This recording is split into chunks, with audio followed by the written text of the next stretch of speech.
Өртке қауіпті кезең басталғалы бері елімізде ауыл шаруашылығы өндірушілерінің егіс алаңдарында 17 өрт орын алып, 600 гектардан астам алаңдарға зиян келтірілген көрінеді. Осылай деп мәлімдеген мамандар, бұдан келген залал 4 миллион теңгеден асқандығын алға тартуда.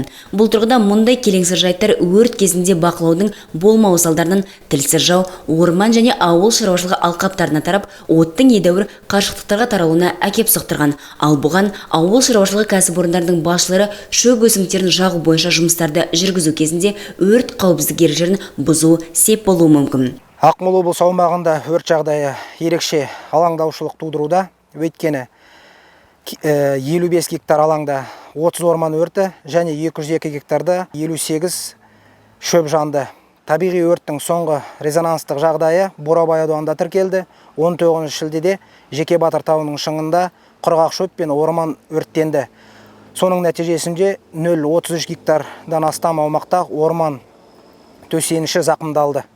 Сонымен бірге үстіміздегі жылдың 9 тамыз күні Ерейментау ауданы Қойтас ауылдық округі Масақбай мал жайылым учаскесінде 300 гектар аумақта құрғақ шөп өртке оранған. Десекте мамандардың ақпаратына сай тілсіз жау 11 тамыз күні оқшауланып сөндірілген көрінеді.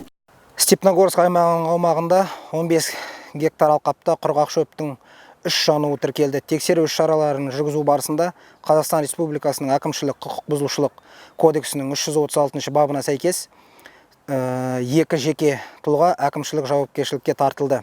Табиғи өрттердің болдырмау мақсатында халыққа өрт қауіпсіздік талаптарын сақтау қажет.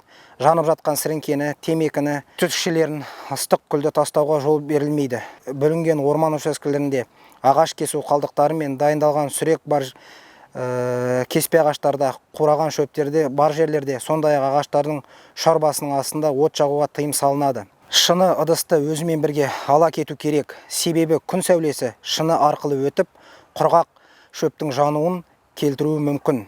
От жағу ең кемінде 4 метр минералдандырылған жолақпен көмкерілген алаңдарда жүзеге асырылады.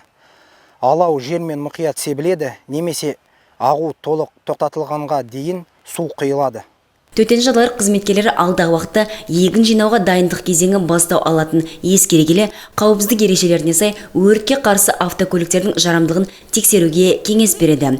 Ауыл шаруашылығы техникасының алғашқы өрт сөндіру құралдары мен күректермен және сыпырғыштармен жабдықтауында естен шығармаған жөн.